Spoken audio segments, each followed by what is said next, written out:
Certains d'entre vous vont clairement être plus que furieux.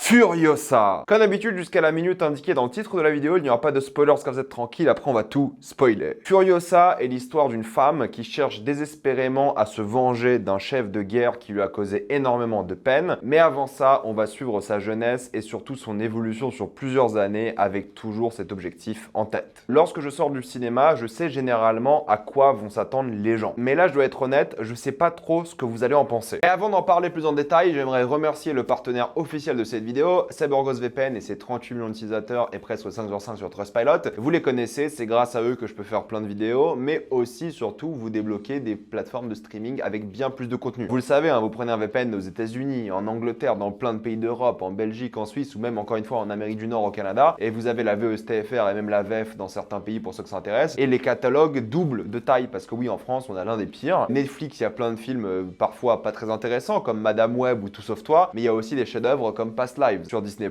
vous avez des films que vous avez peut-être ratés en salle comme Wish ou d'excellents films comme Pauvre Créature. Sur Prime Video, vous avez l'excellent Godzilla Minus One au Japon en version noir et blanc aussi. Je rappelle, vous avez Argyle par exemple qui est sorti récemment en salle. Sur Max, vous avez Iron Claw qui est trop bien et Dune 2. Bref, vous débloquez plein de choses et même YouTube Premium, vous pouvez l'avoir pour beaucoup moins cher. Vous prenez un VPN en Inde, en Argentine, au Pakistan, c'est beaucoup moins cher et ça change la vie YouTube sans publicité. Et c'est plus simple aussi si vous prenez en Union Européenne comme en Roumanie, Bulgarie si vous voulez, mais c'est un peu plus cher. Croyez-moi, YouTube dans sa poche, écouter des vidéos comme des podcasts et tout, incroyable. Vous serez un plan de sécurité avec un VPN, que ce soit le Wi-Fi de l'université, la bibliothèque, de l'hôtel ou même de chez vous. Vous pouvez partager un compte avec 7 personnes au total. C'est disponible sur tous vos appareils préférés et c'est super simple d'utilisation. Tout le monde peut le faire en quelques clics seulement. Vous pouvez essayer par vous-même car vous êtes satisfait ou remboursé sous 45 jours et vous avez une assistance technique en français 24h7. Utilisez le lien dans la description, dans le commentaire épinglé afin de bénéficier de 83% de réduction plus 4 mois gratuits. Foncez sur l'offre. Furiosa est le nouveau film dans la saga Mad Max, composé aujourd'hui du coup de 5 films. Je les ai tous vus et même revus cette semaine parce que je vous prépare une vidéo sur la saga qui sortira ce dimanche. Mon avis sur tous les films et je reverrai, je pense, Furiosa pour compléter cet avis, voir comment le film survit un deuxième visionnage. Mais abonnez-vous pour ça car je vais parler de tous les films en détail. Saga assez intéressante parce que les 5 films ont été réalisés par le même homme et co-scénarisés par le même homme, George Miller, et revient ici avec un prequel à Fury Road. 9 ans après la sortie de ce film, je l'attendais beaucoup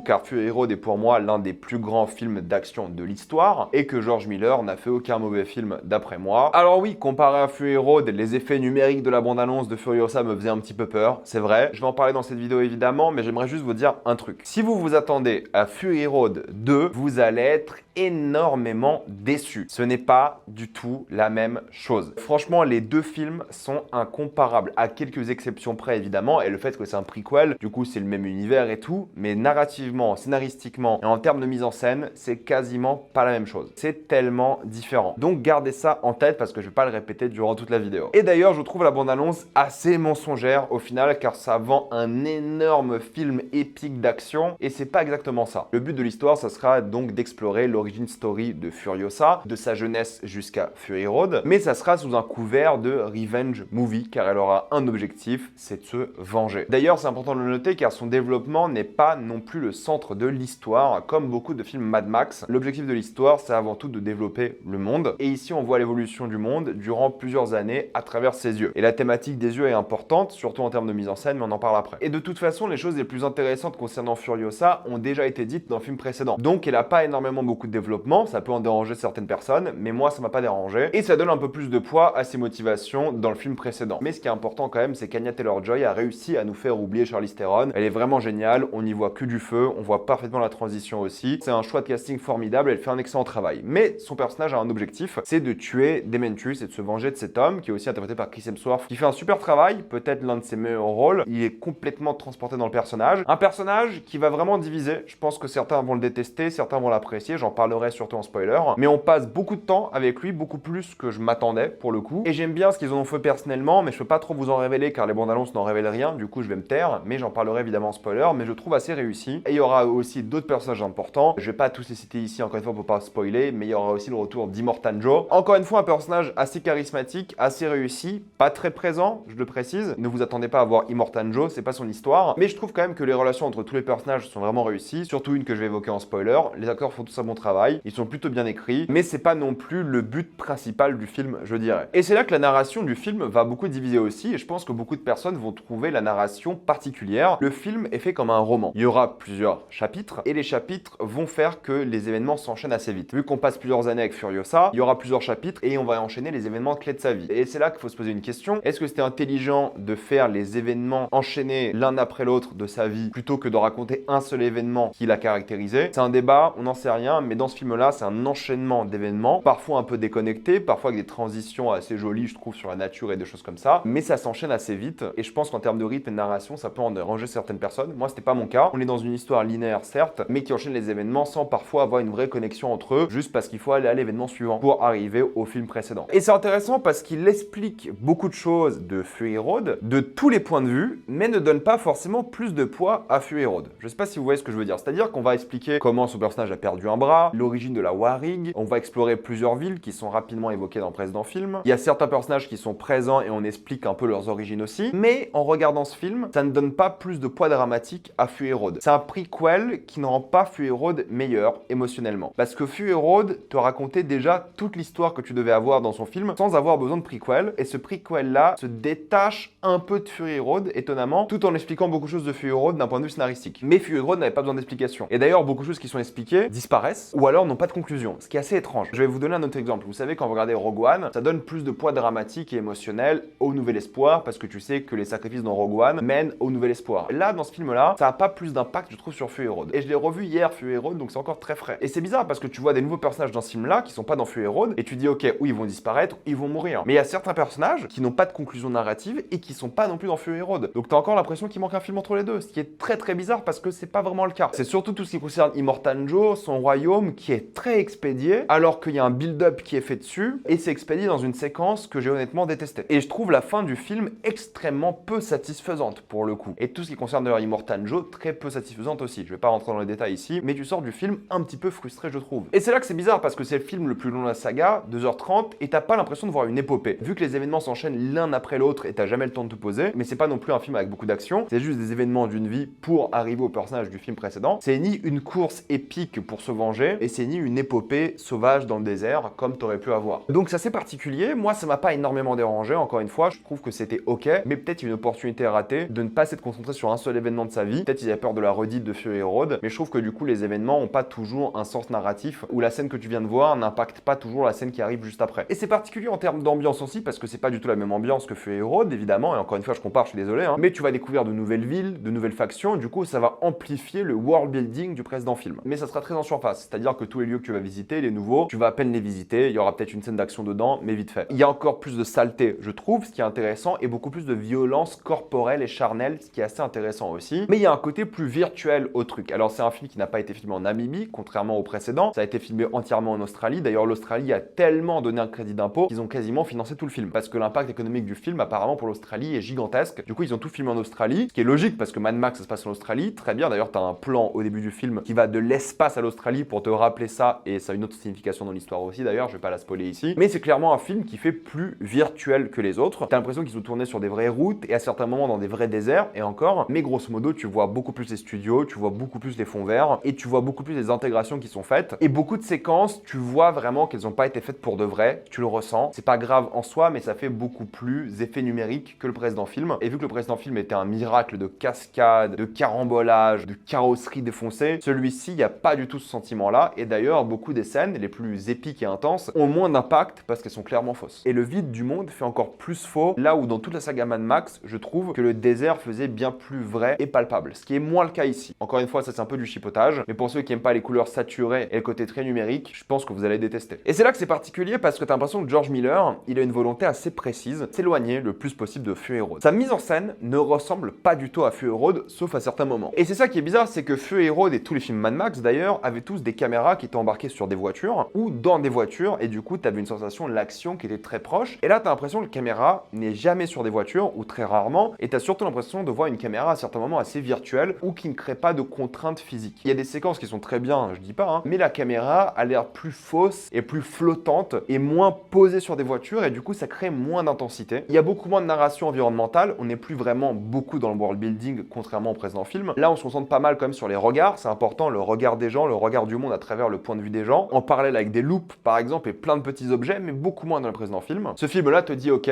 tu connais Fury Road, tu l'as vu, on va pas répéter le world building du film, on va juste rajouter des lieux et un petit peu les développer, mais l'objectif ici c'est des événements et un peu d'action. Mais vu que tu survoles tous les endroits et ce désert qui fait plus vide, tu te sens moins investi physiquement, je trouve, dans le monde, et tu as une séquence de fin, sans spoiler encore une fois, qui fait très numérique, qui fait très studio, et même si c'est une importance symbolique pour le personnage et pour ce qu'elle vit, franchement, j'étais moins dans le monde et je l'ai moins senti que tous les autres films. Et le pire, c'est que lorsqu'il apprend sa mise en scène de Fury Road, avec ses énormes caméras qui vont vite sur les personnages, avec la musique qui retentit, t'as l'impression que parfois que le film est en accéléré, c'est ce qui est génial, c'est ce qui réussit, et c'est assez puissant. Mais c'est très peu dans le film, sauf à la fin, quand le personnage de Furiosa est un peu plus assumé, évidemment, ça prend un peu les codes de Fury Road, mais ils essaient le plus possible de ne pas ressembler à Fury Road. Et vu que la caméra est beaucoup moins attachée à des voitures, vu que la caméra est parfois sur des grues, et parfois elle fait des gestes qui semblent très peu naturels, tu ressens moins la rapidité des véhicules, t'es moins intéressé par les véhicules d'ailleurs, et tu sens moins l'intensité des courses-poursuites et des scènes d'action, parce que t'es moins dedans. Rappelez-vous, les films, tous d'ailleurs, la caméra était sur les voitures, elle était au ras du sol, elle était parfois en hauteur mais stable, et le montage effréné aidait les choses. Et là, on est moins dedans. Il y a encore des séquences très bien, je dis pas, hein, mais c'est moins effréné, moins rapide, un peu plus pépère, quoi. Maintenant, George Miller, il a 80 ans, il en a plus 70, c'est vrai, mais c'est un film plus posé dans l'action aussi, et les séquences d'action ont moins d'impact, sont moins féroces,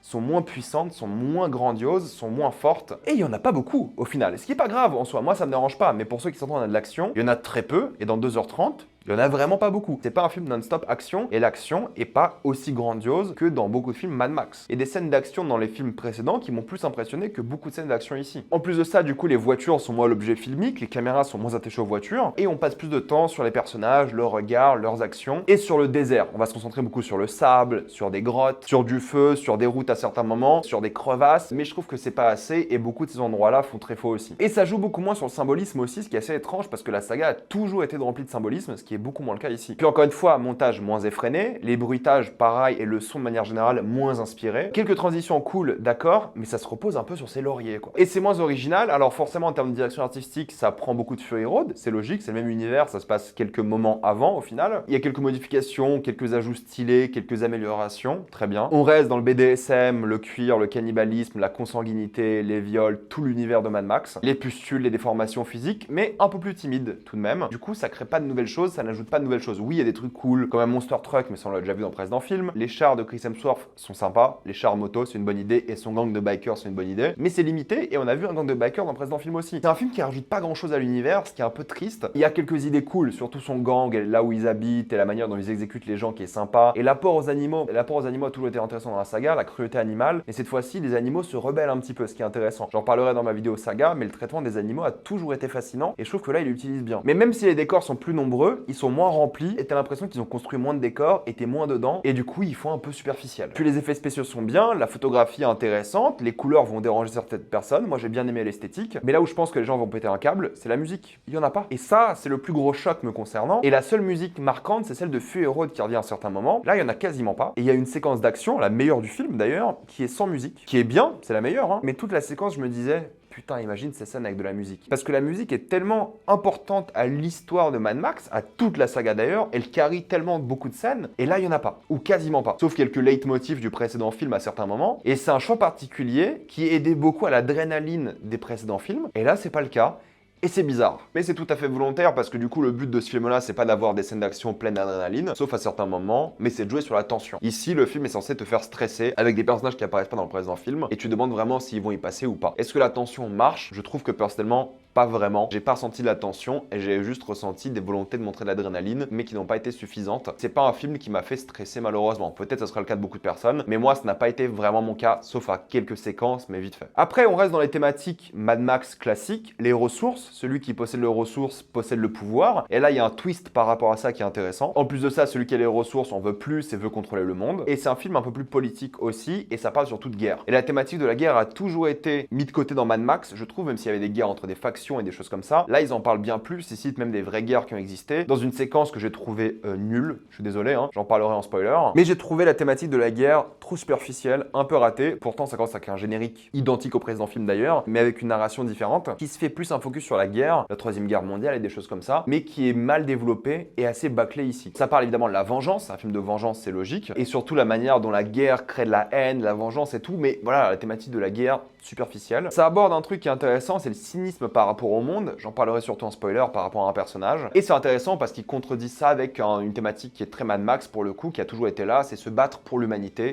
pour essayer de la sauver. Et encore une fois, on parle un peu de matriarcat et à quel point les femmes sont une ressource, mais ça c'est des thématiques de Fury Road. Mais ce qui est intéressant, c'est la manière dont les compétences sont héréditaires, et ça c'est assez fascinant, mais encore une fois, très peu développé. Surtout par rapport à Furiosa qui prend un peu les compétences de sa mère, mais je trouve que c'est un peu timide. Et il y a encore une fois un travail sur l'information et la transmission du savoir et du mythe, ça a toujours été les thématiques de Mad Max, surtout du troisième, où justement un mythe est créé, tout le monde pourrait être en théorie Max, tout le monde pourrait être en théorie Furiosa, et on pourrait faire ce film à l'infini, parce qu'il n'y a pas en soi un seul Max, et c'est la transmission du mythe, la transmission des informations, la manipulation de l'histoire, qui est l'une des thématiques intéressantes de la saga. Et il y a une thématique intéressante sur la féminité et la manière dont elle est effacée. Et mais ça, j'en reparlerai en spoiler. Pour conclure, c'est un film qui va un petit peu diviser, je pense. Premièrement, parce qu'il y a des gens qui vont s'attendre à voir Fury Road 2, ce n'est pas le cas. Ce n'est pas ce genre de film. Je dirais même que c'est pas non plus un énorme film d'action. C'est plus un focus sur le monde et les personnages, mais je trouve que ça va jamais assez loin de ces points de vue-là. Ça manque un peu d'émotion, je trouve aussi, du coup, ce qui est un peu dommage. Malheureusement, les meilleurs moments sont ceux qui ressemblent à Fury Road, ce qui est toujours un peu triste. Le fait qu'il n'y ait pas de musique, c'est spécial et différent. 2h30, on pourrait dire que c'est beaucoup, vu l'histoire qui est racontée. Moi, je me suis pas ennuyé et j'ai pas vu le temps passer, mais je peux très bien comprendre que certaines personnes soient vraiment dérangées par la durée. C'est de loin le plus long film Mad Max, mais t'as aussi l'impression qu'il raconte moins de choses que certains films Mad Max qui sont plus courts. Il y a quelques facilités, même s'il explique beaucoup de choses scénaristiquement, comme le faisait Prez dans le film, et je trouve que ça c'est intelligent. Il y a des trucs où tu dis ok ça va être une facilité un peu pénible, mais je l'accepte parce que c'est le cinéma, mais non, il les justifie, et ça c'est cool. Des thématiques intéressantes, un peu de redite, certes, pour la saga. T'en prends moins la gueule, mais t'es quand même impressionné avec quelques séquences. Mais honnêtement, c'est bien, j'ai kiffé, j'ai envie de le revoir pour solidifier un peu mon avis, voir si je vais plus apprécier au deuxième visionnage ou moins. J'ai envie de savoir. Je pense que les fans de la saga vont aimer. Je pense que les gens qui vont découvrir la saga avec ce film, parce que vous allez aimer aussi. Et vous allez ensuite vous lancer sur le reste de la saga, on en parlera dans une vidéo dimanche. C'est bien. Est-ce que c'est excellent? Je trouve pas. Est-ce que c'est un chef-d'œuvre? Non. Est-ce que c'est sûrement le deuxième meilleur de la saga? Probablement. Mais allez-y avec des attentes un peu réduites. C'est loin d'être la claque atomique. C'est bien, c'est peut-être même très bien, mais c'est imparfait et peut-être même un peu décevant vu le dernier film. Mais le dernier film était tellement un miracle que c'est pas étonnant que ce soit en dessous. Et je m'attendais pas à ce que ce soit aussi bien. Loin de là. Je m'attendais que ce soit en dessous, c'est évident. Mais je m'attendais aussi à un peu plus de travail sur pas mal de choses. Mais quand même, si vous voulez voir un blockbuster impressionnant qui met quand même une claque, ça reste quand même bien meilleur que beaucoup de blockbusters cette année ou les années précédentes. Soyons d'accord sur ça. Mais vu qu'on sort de Fury Road, quand même, j'ai des attentes plus élevées. Surtout que c'est George Miller et tout. Quand même. Mais en tant que film, comparé à d'autres films, rien à dire, c'est au top. Mais mon travail, c'est aussi de chipoter. Maintenant, on va passer en spoiler. Parlons de Furiosa et ce début que je trouve assez génial du zoom dans l'espace. Si vous regardez tous les films Mad Max, ils commencent tous d'un peu plus loin à chaque fois. Et celui-ci il s'est dit ok, je commence dans l'espace et tu zoomes sur l'Australie désertique, sauf un petit grain de verdure où vit une société un peu plus matriarcale, comme tu as vu dans mon film d'avant, une sororité qui a des fruits, des légumes, c'est paisible, de l'eau courante, c'est le paradis sur Terre, mais il doit rester caché. Et c'est là que la backstory de Furiosa et la vengeance commence, c'est que sa mère essaie de la sauver quoi qu'il arrive. Sa mère d'ailleurs meurt car elle a fait confiance à une autre femme. C'est là qu'il y a une opposition non manichéenne de deux femmes. Une femme pense que toutes les femmes doivent être sauvées et c'est le matriarcat qui domine dans sa culture. Là où de l'autre côté, les femmes sont des esclaves et feraient tout pour sauver leur peau tellement elles sont dominées et maltraitées. Donc c'est un peu cette fois dans la féminité qu'il a tué malheureusement. Mais du coup la backstory vient de là. Furiosa voit sa mère, sa déesse, littéralement crucifiée. Il y a un côté religieux aussi évidemment comme d'hab. Toute présence matriarcale dans l'œuvre a disparu et elle vit maintenant dans un monde d'hommes qu'elle ne connaît pas. Elle a perdu l'abondance et toute féminité et là elle doit devenir un homme. Elle fait semblant d'être un homme pour survivre et ce qui est intéressant dans le film, c'est qu'elle devient réellement forte lorsqu'elle assume sa féminité. Et au début, je me suis dit, ok, vu qu'elle a perdu son bras qui était tatoué avec les étoiles, c'est comme ça que son village a été retrouvé.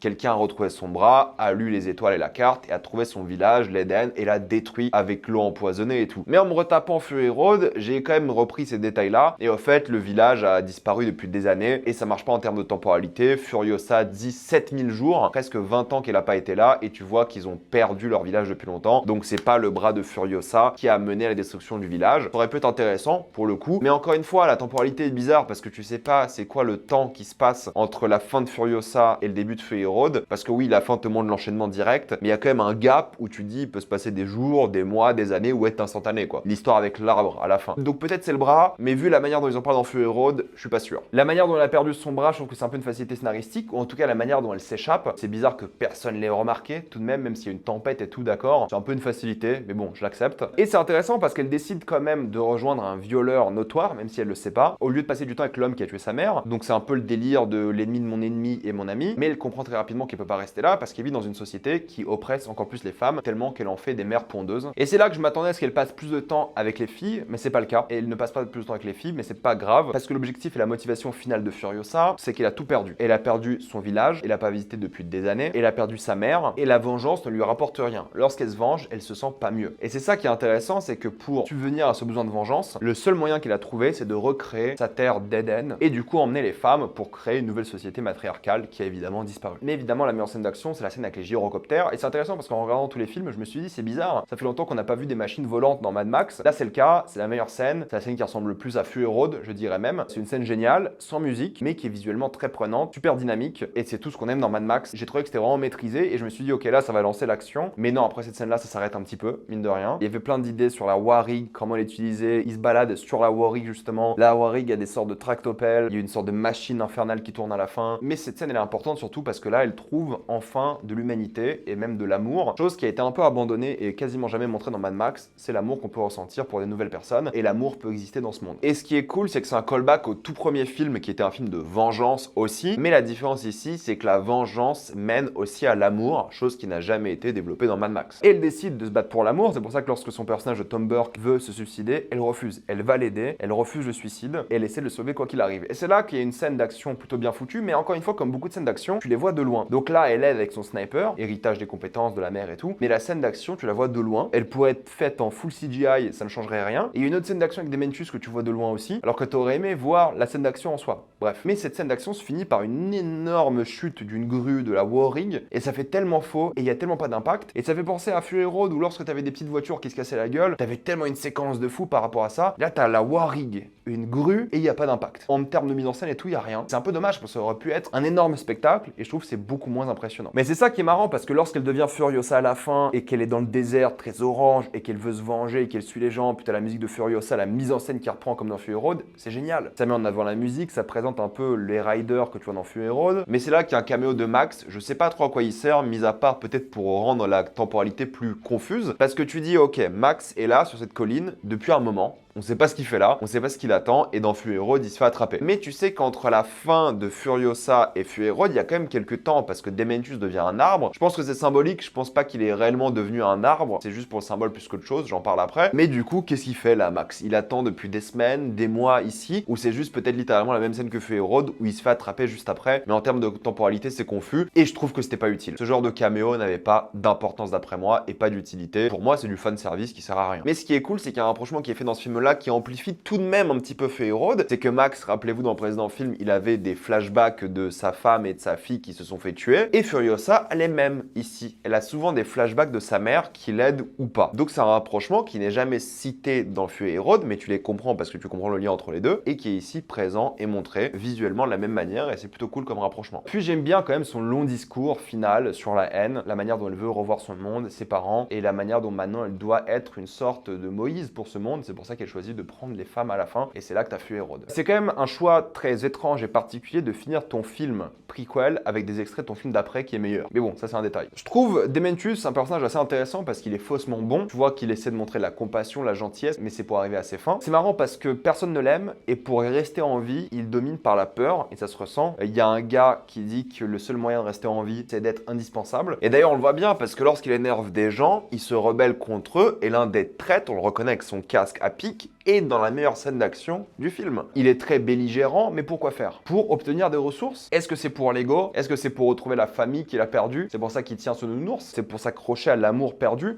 Est-ce que c'est ça? Mais c'est intéressant parce que lui, il prend les ressources, mais contrairement à tous les gens qu'on a vus dans l'univers Mad Max, c'est le seul, si je dis pas de bêtises, mais j'ai vu tous les films récemment, mais c'est le seul qui, lorsqu'il a les ressources, échoue. Même avec les ressources, symbolisées par une scène où vous savez ce mur qui est peint par un autre homme, il n'arrive plus à le peindre. Il n'est plus connecté au monde parce que l'art ne l'intéresse plus. Et même avec toutes les ressources, il y a une révolution, une rébellion, ce que vous voulez, il n'arrive pas à garder le contrôle alors qu'il a tout pour le faire. C'est ça qui est particulier. C'est le premier à échouer de ce point de vue-là. C'est un homme qui se donne un air intelligent avec des mots qu'il utilise mais qu'il a reçus de l'autre homme, vous savez, qui est plus intelligent que lui. Il essaie d'être rigolo, il essaie d'être un peu cynique, mais il est cynique. Et il est peut-être même un peu nihiliste. Il a perdu foi en l'humanité, il a perdu foi dans le monde et il s'amuse entre guillemets. Mais tu vois qu'il s'ennuie. Et son but, c'est d'être diverti. Il s'en fout des ressources, il s'en fout de vivre. Il veut de nouvelles choses. Et c'est peut-être un peu ça qui est intéressant, c'est qu'on a ce mec-là qui est devant l'art, une belle peinture, et lui, ça l'intéresse pas. Lui, il veut de nouvelles choses, du divertissement. Est-ce que c'est un propos sur l'art, une analyse de ça? Je ne sais pas. Peut-être je suranalyse encore une fois. Mais j'ai trouvé comme son personnage intéressant. C'est pour ça qu'il fait des blagues. Il est triste. Sa vie l'intéresse plus. Il cherche juste le prochain divertissement, quoi. C'est le premier à trahir les gens. C'est le premier à abandonner les gens qui l'ont suivi depuis des années. Sa souffrance l'a fait perdre foi dans le monde et l'humanité. C'est un archétype de personnage qui colle bien à l'univers Mad Max et qu'on n'a jamais vu auparavant. Et je trouve que le fait qu'à la fin il donne la vie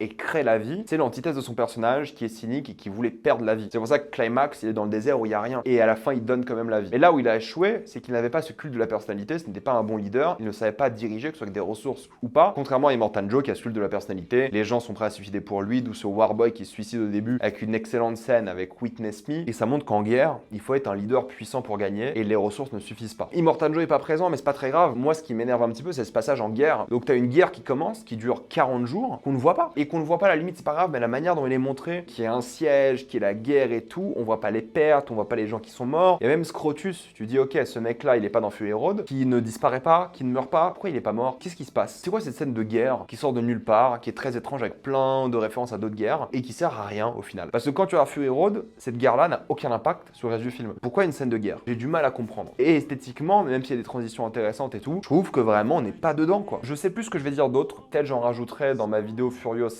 dimanche et Mad Max en revoyant le film et en fonction des commentaires peut-être je rajouterai des choses. Bref, dites-moi ce que vous en avez pensé, avez-vous adoré ou détesté, j'ai envie d'avoir votre avis. Et avant de quitter cette vidéo, pensez à utiliser le lien dans la description dans le commentaire épinglé afin de débloquer toutes les formes de streaming en toute accessibilité et sécurité, tout ça pour 2,03€ par mois plus 4 mois gratuits. Foncez sur l'offre et pensez aussi à vous abonner à la chaîne pour voir les prochaines vidéos. Mettez un j'aime, ça aide beaucoup la chaîne. Suivez-moi sur tous mes réseaux pour plus de débats, actualités et critiques. Et moi je vous dis à la prochaine fois. Salut à tous.